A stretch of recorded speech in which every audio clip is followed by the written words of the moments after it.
Yesterday, we started to explore the first element, sensual pleasures, and the first standpoint to explore sensual pleasure, which is the gratification in the case of sensual pleasure. What exactly is the gratification in the case of sensual pleasure? It is the pleasure and joy that arise dependent on these 5 causes of sensual pleasures. By the eye, by the ear, by the nose, by the tongue, and by the body.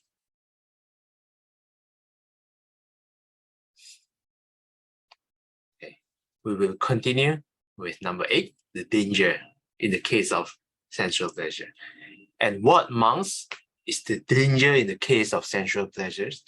Here, monks, on account of the craft by which a clansman makes a living, whether checking, accounting, calculating, farming, trading, husbandry, archery, the royal service, or whatever craft it may be, he has to face cold and heat. He is injured by contact with gadflies, mosquitoes, wind, sun, and creeping things. He risks death by hunger and thirst. Now, this is a danger in the case of sensual pleasures, a mass of suffering visible in this present life, having sensual pleasures as its cause, source, and basis, the cause being simply sensual pleasures. Okay. So whatever profession one has, accounting already exists during the Buddha's time. I didn't know. Accounting, calculating, farming, trading, husbandry. What is husbandry? Let's take a look. Okay. The care, cultivation, and breeding of crops and animals. Okay, basically, yeah, similar to farming.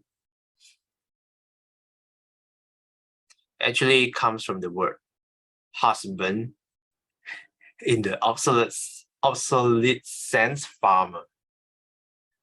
Okay, that's an interesting thing to know. So husband used to mean farmer. So that's where the term husbandry comes from. Okay, we learned something new today.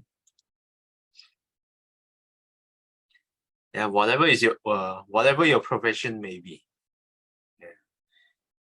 From accounting all the way to royal service, whatever craft it may be, we have to struggle. Sometimes we have to face cold and heat.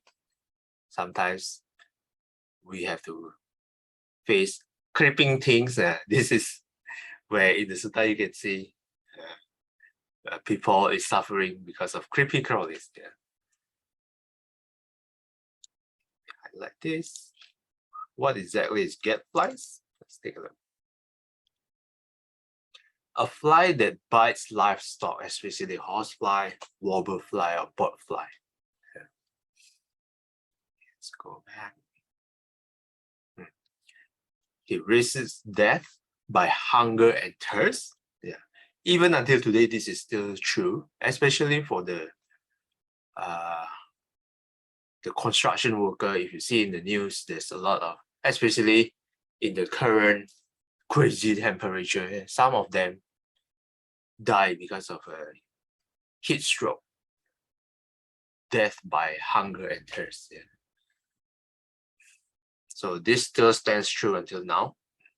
So this is the danger in the case of sensual pleasures.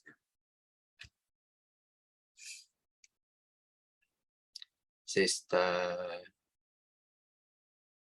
is the Chaikon, would you like to read?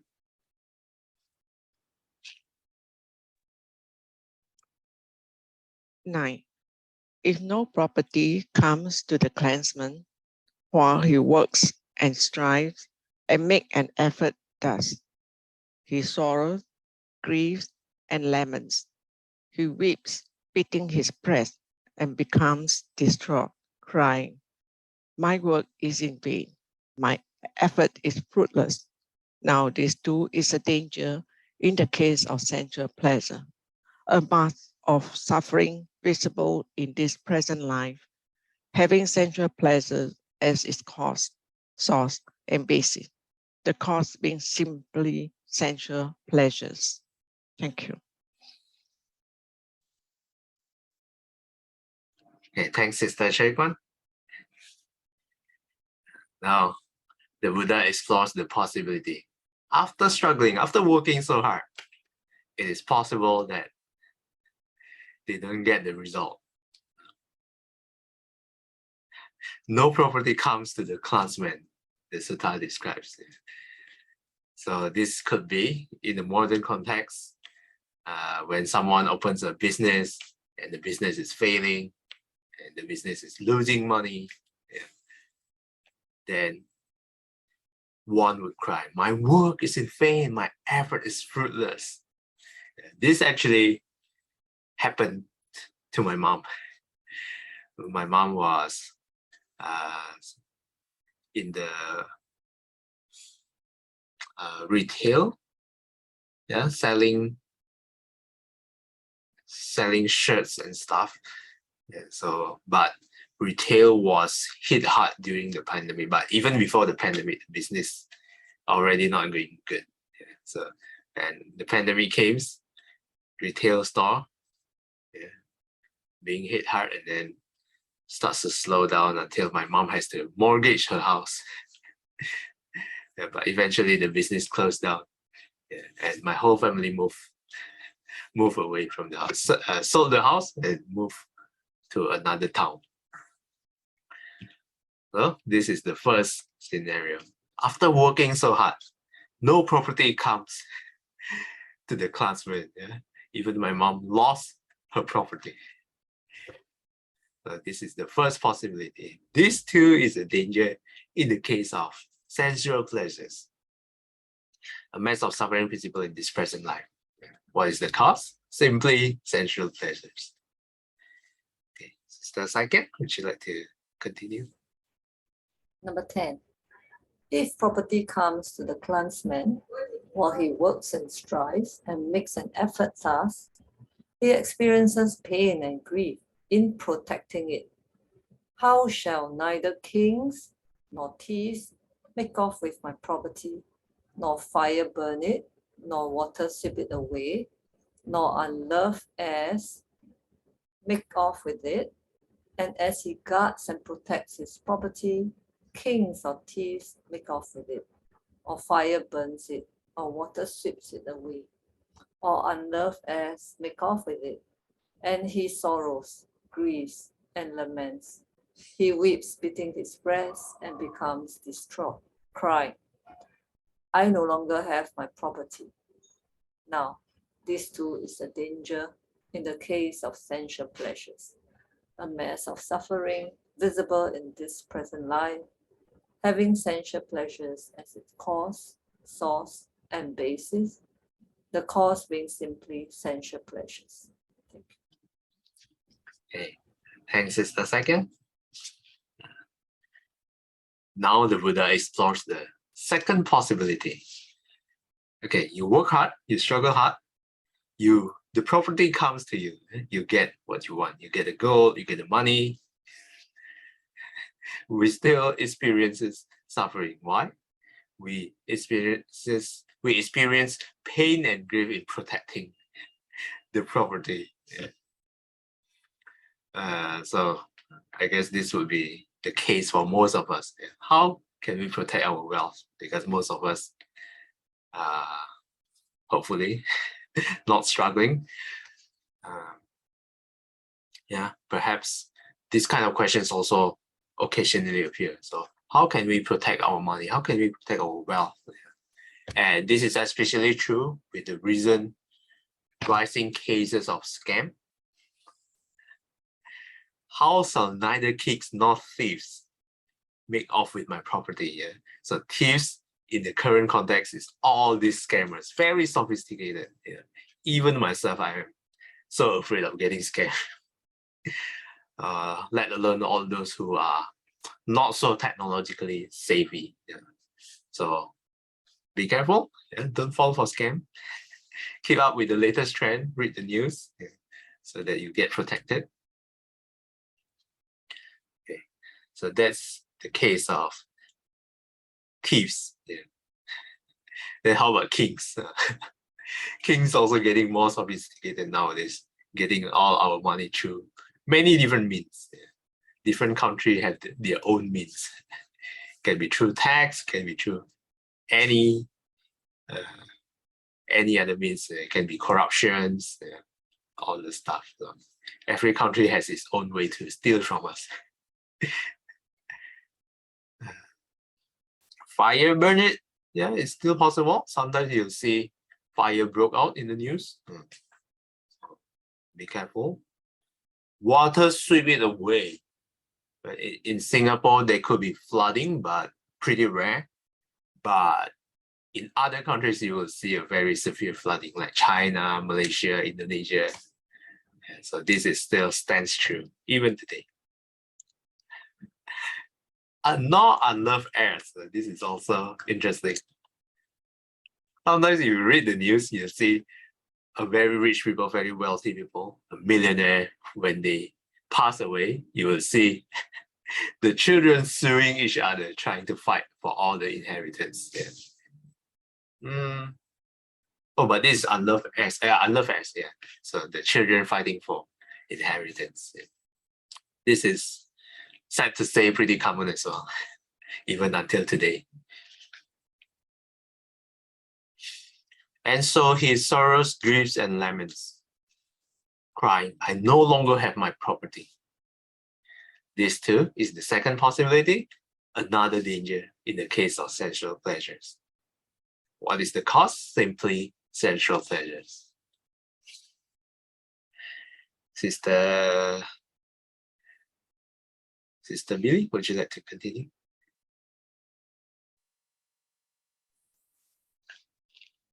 Again, with sensual pleasures as the cause, kings quarrel with kings, Khatiyas with Khatiyas, Brahmins with Brahmins, householders with householders, mother quarrels with son, son with mother, father with son, son with father, brother quarrels with brother, brother with sister, sister with brother, friend with friend.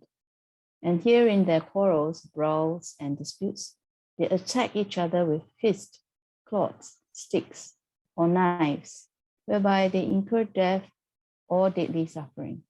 Now, this too is a danger in the case of sensual pleasures, a mass of suffering visible in this present life. Having sensual pleasures as its cause, source, and basis, the cause being simply sensual pleasures. Thanks, Sister Billy. So here the Buddha illustrates how quarrel happens. Again, with sensual pleasures as the cause, basically everyone quarrel with everyone.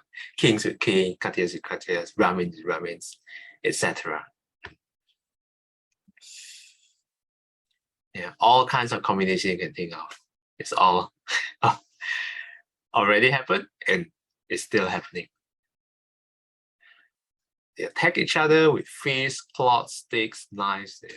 Just take a look at the news. You will see this every day. They incur death or deadly suffering. Hey, Sister Shawmei, would you like to continue? Again, with sensual pleasures as the cause, men take swords and shields and buckle on bows and quivers, and they charge into battle massed in double array with arrows and spears flying and swords flashing.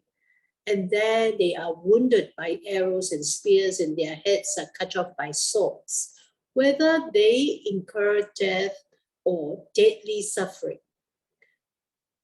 whereby they incur death or deadly suffering. Now, this too is a danger in the case of sensual pleasures, a mass of suffering visible in this present life, having sensual pleasures as its cause, source, and basis, the cause being simply sensual pleasures. Thanks, Sister Shomi. Here, the Buddha starts to explore the war. Men take swords and shields, buckle on bows and quivers, and then they charge. Yeah, they fight with each other, incurring death or deadly suffering.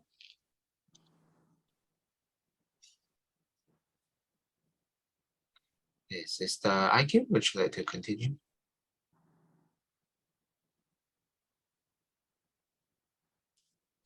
Oops. Okay. 13. Again, with sensual pleasures as the cause, men take swords and shields and buckles on bows and quivers, and they charge slippery bastions with arrows and spears flying and swords flashing, and there they are wounded by arrows and spears, and splashed with boiling liquids, and crushed under heavy weights, and their heads are cut off by swords, whereby they incur death or deadly sufferings. Now, this too is the danger in the case of sensual pleasures, a mass of sufferings visible in this present life, having sensual pleasures as its cause, source, and basis, the cause of being simply sensual pleasure. Thanks, Sister Aikim.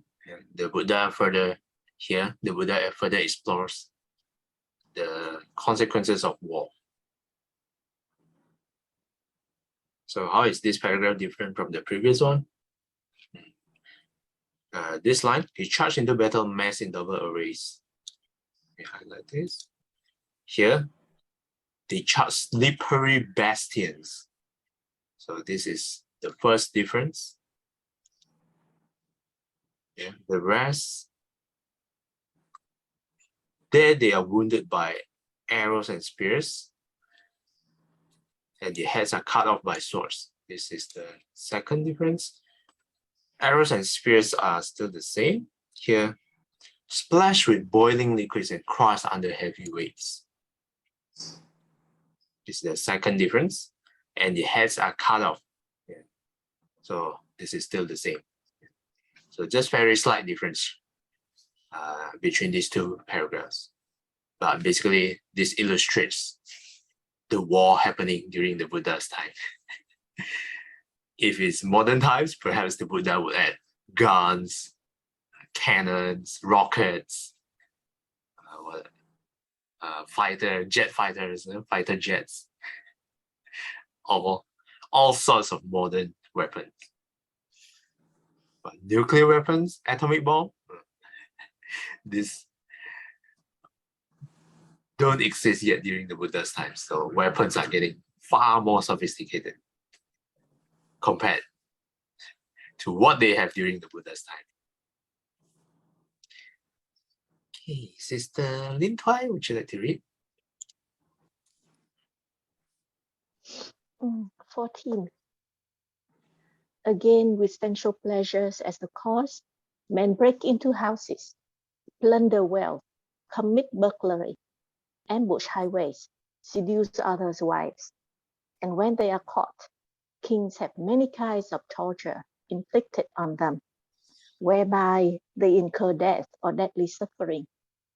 Now, this too is a danger in the case of sensual pleasures, a mass of suffering visible in this present life, having sensual pleasures as its cause, source, and basis, the cause being simply sensual pleasures. Thanks, Sister Lin Twai. Here, men break into houses. In Singapore, this is probably not too common. Yeah, I haven't read people break into houses for a while or ever. I'm not sure. Has it happened before? Probably, but not so common. Men break into houses, plunder wealth, commit burglary. This one I read before. someone actually comes into a bank, then tries to rob the bank. It was successful, but in the end he got caught anyway. So not worth it. Abuse highways. Yeah, this one probably in other countries it will be much more common. Abuse highways. So let's say you are in a car and then it is in a red light, and then people would start to abuse your car, open your door or crash the window of your door, then try to take you out and steal the car. Yeah, this could happen. Seduce others' wives. This is quite common actually, yeah, if you notice around you. So, yeah. And when you're caught, you will get punished. Yeah. All kinds of torture inflicted on you. In the case of Singapore, you will get caned. Yeah. For some form of crimes. Yeah. Okay, so that's about paragraph 14. Let me take a look. Okay, I'll read one more just to finish the danger in the case of sensual pleasures. Number 15. Again, with sensual pleasures as the cause, people indulge in misconduct of body, speech, and mind. Having done so, on the breakup of the body, after death, they are reborn in a state of misery, in a bad destination in the lower world in hell. Now, this is a danger in the case of sensual pleasures, a mass of suffering in the life to come. Having sensual pleasures as its cause, source, and basis, the cause being simply sensual pleasures. Footnotes number 2. Note that while the previous dangers in sensual pleasures were called a mass of suffering in this present life, Sanditiko Dukkha Kando, this one is called a mass of suffering in the life to come, Samparayiko Dukkha Kando.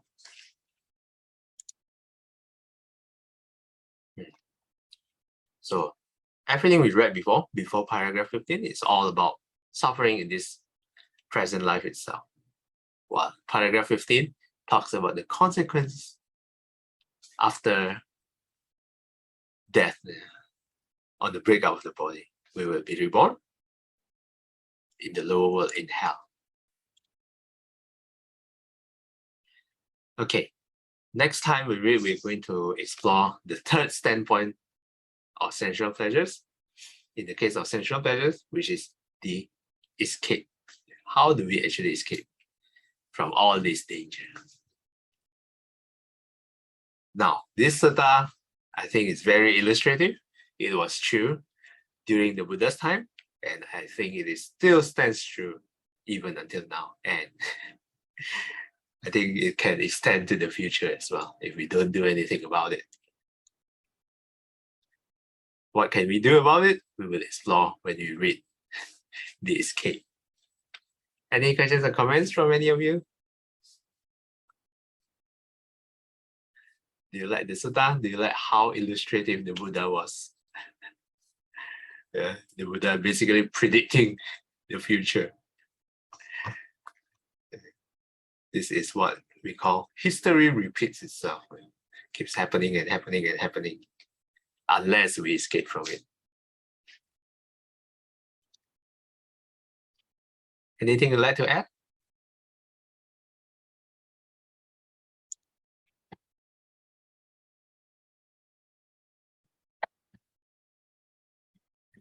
If not, would Sister Shami like to do the closing dedication?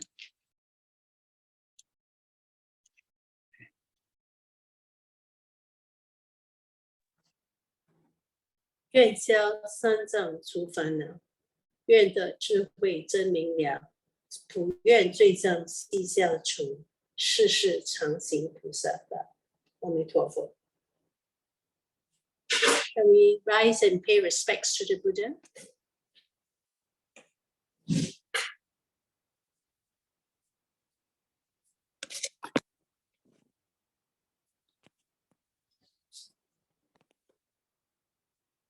frustrations. First frustration. With respect to this.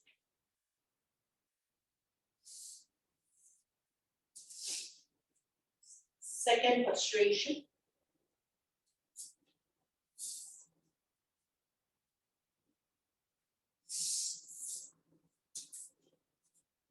Third frustration.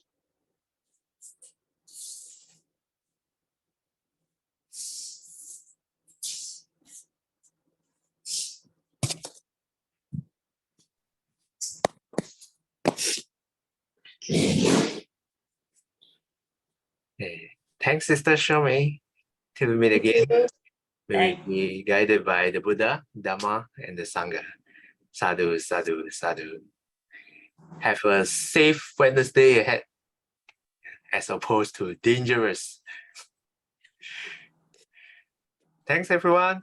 Good to see you guys. Bye. I'll see you guys next time. Bye-bye.